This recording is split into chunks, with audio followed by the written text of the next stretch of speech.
ഈ കാലം അത്രയും സർക്കാരിൻ്റെ ഒരു ഉദ്യോഗസ്ഥനായി പ്രവർത്തിച്ചപ്പോൾ നമ്മൾ പലപ്പോഴും മറക്കുന്ന ഒരു കാര്യം ഇതിന് ശേഷം ഒരു ജീവിതമുണ്ട് എന്നുള്ളതാണ്.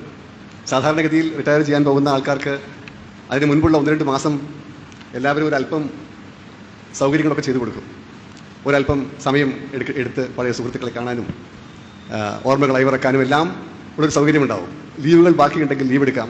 ലീവ് പ്രിപ്പയറേറ്ററി ടു റിട്ടയർമെൻറ്റ് എന്നൊക്കെ പറഞ്ഞിട്ട് നമ്മൾ തന്നെ ഉണ്ടാക്കി വെച്ചിട്ടുണ്ട്. അങ്ങനെ റിട്ടയർമെൻറ്റിന് മുമ്പ് പ്രിപ്പയർ ചെയ്യാൻ വേണ്ടിയുള്ള ലീവാണ്. ഇവിടെ ലീവ് പോയിട്ട് ഒരു മണിക്കൂർ നമുക്ക് മാറ്റിയിടാൻ സാധിക്കുന്നില്ല. ഞങ്ങളുടെ വീട്ടിലൊരു അടിയന്തരം വരുന്നു സാർ, ഒരു പരിപാടി വരുന്നുണ്ട്, ആ പരിപാടി അങ്ങനെ നടത്തുന്ന പോലും ആലോചിക്കാൻ സമയമില്ലാത്ത രീതിയിൽ ബഹുമാനപ്പെട്ട മുഖ്യമന്ത്രിയുടെ കൃത്യമായ നിർദ്ദേശത്തിൻ്റെ അടിസ്ഥാനത്തിൽ, ഉത്തരവിൻ്റെ അടിസ്ഥാനത്തിൽ വയനാട്ടിലെ പ്രശ്നങ്ങൾ കൈകാര്യം ചെയ്യുന്ന ആ ഒരു വലിയ ടീമിൻ്റെ മുന്നിൽ നിൽക്കാനുള്ള അവസരം എനിക്ക് ലഭിച്ചപ്പോൾ ആ ദൗത്യത്തിനാണ് ഒരുപക്ഷെ ഏറ്റവും കൂടുതൽ പ്രാമുഖ്യം നൽകിയത്.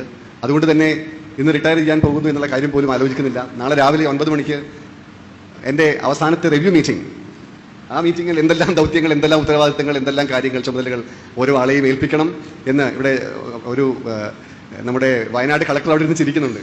കാരണം ദിവസേന രാവിലെ അല്പം ശുണ്ഠിയോടുകൂടി മേഘശ്രീയോട് സംസാരിച്ചിട്ടില്ലെങ്കിൽ എനിക്ക് ഒരു സമാധാനമില്ല എന്ന രീതിയിലായിരുന്നു കുറച്ച് നാളായിട്ട്. സർ, 34 വർഷത്തെ എൻ്റെ അനുഭവത്തിൽ, എൻ്റെ സർവീസിൽ ആ അവസാന ദിവസം അങ്ങയുടെ വായിൽ നിന്നും അങ്ങയുടെ സ്വരത്തിൽ ഈ നല്ല വാക്കുകൾ കേൾക്കാനുള്ള ഒരു ഭാഗ്യം എനിക്കുണ്ടായി. ഞാൻ എപ്പോഴും ഓർത്തിരിക്കാൻ പോകുന്ന ഓരോ വാക്കുകളും അത് ഞാൻ എപ്പോഴും അയവിറക്കാൻ പോകുന്ന വാക്കുകളാണ്. എനിക്കറിയാം എല്ലാവർക്കും വേണ്ടിയും അങ്ങ് സംസാരിച്ചു. ഞാൻ പുറകോട്ട് ഓർക്കുമ്പോൾ നമുക്കറിയാതെ തന്നെ സർവീസിൽ നമുക്ക് ഗുരുക്കളുണ്ടായി വരും. അപ്പം ഞാൻ എൻ്റെ പിന്നോട്ട് നോക്കുമ്പോൾ ഞാൻ ആലോചിക്കുന്നത് എൻ്റെ ഒരു വലിയ ഭാഗ്യം നമ്മുടെ രാഷ്ട്രീയ സാമൂഹ്യ ജീവിതത്തിലെ ജ്വലിക്കുന്ന നക്ഷത്രങ്ങളായ പലരുടെയും കാൽക്കൽ നിന്നുകൊണ്ട് പഠിക്കാനും ജോലി ചെയ്യാനുമൊക്കെ എനിക്ക് ഭാഗ്യം സിദ്ധിച്ചു എന്നുള്ളതാണ്. എനിക്ക് ഓർമ്മ വരുന്നത് ബഹുമാനപ്പെട്ട നമുക്കെല്ലാവർക്കും കേരളത്തിൻ്റെ ഒരു പൊതുസ്വത്തായ നായനാർ സാറിനെയാണ്.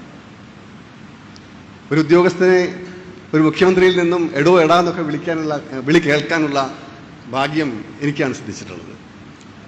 അത്രയും സ്നേഹത്തോടു കൂടി അദ്ദേഹത്തിൻ്റെ വീട്ടിലെ ഒരാളെ പോലെ എന്നെ കരുതിക്കൊണ്ട് എനിക്ക് അദ്ദേഹം വാരിക്കോരി തന്നതാണ് ആ സ്നേഹം. പക്ഷെ അദ്ദേഹം അതിൻ്റെ കൂടെ തന്നെ ചില കാര്യങ്ങൾ ഏൽപ്പിക്കുകയും ചെയ്തു. നമ്മുടെ ഇന്നത്തെ നോർക്ക ആരംഭിച്ചത് ഇവിടെ അന്ന് എൻ്റെ കൂടെ പ്രവർത്തിച്ചവരാരും ഇവിടെ ഇല്ല. അവരെക്കാളൊക്കെ കൂടുതൽ സമയം ഞാൻ സർവീസിലുള്ളതുകൊണ്ട് അവരൊക്കെ റിട്ടയർ ചെയ്ത് പോയി. പക്ഷേ നോർക്ക എന്ന ഇത് ആരംഭിച്ചത് ഒരു ചെറിയ ഒരു മുറിയിൽ, ഒരു കുടിസ് മുറിയിൽ ഈ സെക്രട്ടേറിയറ്റിലാണ്. അങ്ങനെയാണ് ഞാൻ സെക്രട്ടേറിയറ്റിലേക്ക് വരുന്നത്. 96-ൽ അദ്ദേഹം ഏൽപ്പിച്ചു, എന്നെ വിളിച്ചിട്ട് പറഞ്ഞു, എടോ, നമ്മുടെ പുറത്തുള്ള പാവങ്ങൾക്കൊന്നും കാര്യമായിട്ട് ആരും നോക്കുന്നില്ല, ശ്രദ്ധിക്കുന്നില്ല, നീ ഒരു കാര്യം ചെയ്യുക, അതിനെക്കുറിച്ച് എന്തെങ്കിലും ചെയ്യാൻ പറ്റുമോ എന്ന് അന്വേഷിക്കുന്നത്. ഇതേ വാക്കുകളിലാണ് അദ്ദേഹം പറയുന്നത്. അപ്പോൾ അവിടെ നിന്ന് നോർക്ക എന്ന ഒരു വകുപ്പിൻ്റെ ആ അക്ഷരങ്ങൾ എഴുതാനുള്ള ഭാഗ്യം എനിക്കാണ് ഉണ്ടായിട്ടുള്ളത്. അതിൻ്റെ രൂപകൽപ്പനയ്ക്കുള്ള രേഖകളുമായി നായനാർ സാറിനെ കാണുന്നതും മുഖ്യമന്ത്രിയുടെ അനുഗ്രഹത്തോടു കൂടി ഈ ഒരു വകുപ്പിന് വേണ്ടിയിട്ടുള്ള പ്രാഥമിക രേഖകൾ തയ്യാറാക്കാനുമൊക്കെ ഉള്ള അവസരം എനിക്ക് ലഭിച്ചപ്പോൾ അദ്ദേഹത്തിനോട് ചേർന്ന് നിന്നുകൊണ്ട് ആ മനുഷ്യൻ്റെ അനുഭവ പരിചയത്തിൽ നിന്നും ഉണ്ടാവുന്ന ഭരണപാഠവം നേരിട്ട് കണ്ട ആളാണ് ഞാൻ. ഒരു മനുഷ്യനോട് ചിരിക്കാൻ സാധിച്ചാൽ ചിരിച്ചിരിക്കണം, പുറത്തുനിന്ന് തട്ടാൻ സാധിച്ചാൽ തട്ടിയിരിക്കണം എന്ന് പറയുന്ന തികച്ചും വ്യക്തിപരമായിട്ടുള്ള, തികച്ചും സ്നേഹസമ്പന്നമായിട്ടുള്ള ഒരു സമീപനം എല്ലാവരോടും ഉണ്ടാകണം എന്ന വലിയ പാഠം അദ്ദേഹം എന്നെ പഠിപ്പിച്ചു. അത് കഴിഞ്ഞാൽ പറയേണ്ട മറ്റൊരു പേര് ബഹുമാനപ്പെട്ട കോടിയേരി സാറിനെ കുറിച്ചിട്ടാണ്. അദ്ദേഹത്തിൻ്റെ കൂടെ പ്രവർത്തിച്ചവർ പലരും ഇവിടെ ഉണ്ടാവും.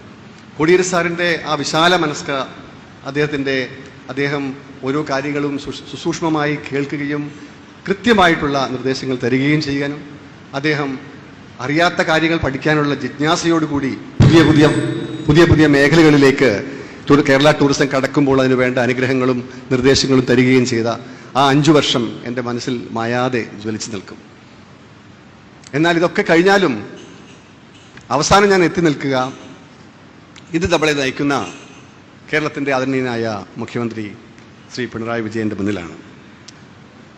നേരത്തെ പറഞ്ഞു, ദുരന്തങ്ങളുടെ കൂടെ ജോലി ചെയ്യേണ്ടി വന്ന ഒരു ഗതികേട് എനിക്കുണ്ട്. 2018 ദുരന്തമുണ്ടായപ്പോൾ കൺട്രോൾ റൂമിൽ ഉറക്കമില്ലാതെ ജോലി ചെയ്ത ഞങ്ങൾ കുറച്ച് പേരുണ്ട്.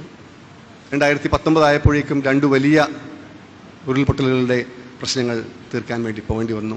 ദുരിതം അനുഭവിച്ചവർക്ക് 13 ലക്ഷം പേരാണെന്ന് നമ്മുടെ ക്യാമ്പുകളിൽ ഉണ്ടായിരുന്നത്. ആ ക്യാമ്പുകളിൽ നിന്നും ദുരിതമനുഭവിച്ചവരെ രക്ഷപ്പെടുത്തിയെടുക്കുവാനും അവരുടെ നഷ്ടപ്പെട്ട ജീവിതവും ജീവനോപാധികളും എല്ലാം തിരിച്ചു പിടിക്കാനുമൊക്കെ പോയപ്പോൾ അന്ന് ഞങ്ങൾക്ക് ഏറ്റവും വലിയ സപ്പോർട്ടും ഏറ്റവും വലിയ മാർഗദർശിയും ബഹുമാനപ്പെട്ട മുഖ്യമന്ത്രിയായിരുന്നു. എങ്ങനെയാണ് ഒരു ദുരന്തത്തെ സമചിത്തതയോടുകൂടി, സമാധാനത്തോടുകൂടി, കൃത്യതയോടുകൂടി സമീപിക്കേണ്ടത് എന്ന് ഞങ്ങൾ ഓരോരുത്തരെയും പഠിപ്പിച്ചത് അദ്ദേഹമാണ്. അതിനുശേഷം ഇപ്പോൾ ഈ അവസാന ഘട്ടത്തിലും അതേപോലൊരു ദുരന്തം സ്ഥിര മനസ്സോടുകൂടി കൈകാര്യം ചെയ്യാൻ സാധിക്കുന്നുണ്ടെങ്കിൽ ഞാൻ അദ്ദേഹത്തിൻ്റെ കാൽക്കൽ, ആ ഗുരുവിൻ്റെ കാൽക്കൽ നിന്നും പല കാര്യങ്ങൾ പഠിച്ചു എന്നൊരു സന്തോഷത്തോടു കൂടിയാണ് ഇത് പറയുന്നത്. അങ്ങനെ ഏറെ അനുഭവങ്ങൾ തന്നിട്ടുള്ള ഈ സിവിൽ സർവീസ് ജീവിതത്തിൻ്റെ അവസാന ദിവസത്തിലേക്ക് എത്തുമ്പോൾ ഞാൻ എൻ്റെ നേരത്തെ പറഞ്ഞതുപോലെയുള്ള ഗുരുക്കന്മാരെ ഓർക്കുന്നതിനോടൊപ്പം തന്നെ എൻ്റെ കൂടെ പ്രവർത്തിച്ചതും എനിക്ക് അവരുടെ കീഴിൽ പ്രവർത്തിക്കാൻ അനുഭവങ്ങൾ സമ്മാനിച്ചതുമായ രാഷ്ട്രീയ നേതാക്കളെ എല്ലാവരെയും, ഒരാളെയും ഞാൻ പേരെടുത്ത് പറയുന്നില്ല, എല്ലാവരെയും ഞാനിവിടെ സ്മരിക്കുകയാണ്. ചിലരൊക്കെ നമ്മളെ വിട്ടുപോയി. ഇവിടെ ഈ സന്നിഹിതരായിട്ടുള്ള എല്ലാവരും, ഈ ഇന്നത്തെ മന്ത്രിസഭയിലുള്ള ഓരോ മന്ത്രിയും ഏറ്റവും വിലപ്പെട്ട കാര്യങ്ങൾ എനിക്ക് പറഞ്ഞു തന്നവരാണ്. ഏറ്റവും സന്തോഷത്തോടു കൂടിയും ഒരുമയോടുകൂടിയും അവരുടെ കൂടെ ജോലി ചെയ്യാനുള്ള പ്രാപ്തി എനിക്കുണ്ടായി. അതിനുള്ള അതിനുള്ള അവസരം എനിക്കുണ്ടായി. അതുപോലെ തന്നെ നമ്മുടെ സിവിൽ സർവീസിലുള്ള എൻ്റെ സഹപ്രവർത്തകർ, എനിക്ക് സെക്രട്ടേറിയറ്റിലെ എൻ്റെ സഹപ്രവർത്തകർ തന്നിട്ടുള്ള സ്നേഹം വാരിക്കോരിയാണ് തന്നിട്ടുള്ളത്. ഞാൻ ജോലി ചെയ്ത 8ഓ 10ഓ വകുപ്പുകളിലെ എൻ്റെ സഹപ്രവർത്തകർ മാത്രമല്ല, നമ്മളെല്ലാവരും അങ്ങോട്ടും ഇങ്ങോട്ടും കണ്ടുകൊണ്ടും പെരുമാറിക്കൊണ്ടുമാണ് ഇവിടെ ഉണ്ടായിട്ടുള്ളത്. 10-20 വർഷം പല സമയങ്ങളിലായി ഈ സെക്രട്ടേറിയറ്റിനകത്ത് ഞാൻ ജോലി ചെയ്തപ്പോൾ എന്നോട് സ്നേഹത്തിൽ പെരുമാറിയവരും എൻ്റെ കൂടെ പ്രവർത്തിച്ചവരും എല്ലാവരോടും ഞാൻ ഈ സമയത്ത് എൻ്റെ നന്ദി അറിയിക്കുകയാണ്. എന്നോട് സഹകരിച്ച, എനിക്ക് എല്ലാ അനുഗ്രഹങ്ങളും തന്ന, അനുമോദനങ്ങൾ തന്ന എല്ലാവരെയും സ്നേഹത്തിൻ്റെ ഭാഷയിൽ ഞാൻ എൻ്റെ നന്ദി അറിയിക്കുന്നു. നിങ്ങൾക്കെല്ലാവർക്കും നല്ലത് വരട്ടെ എന്ന് പ്രാർത്ഥിക്കുന്നു. നമസ്കാരം.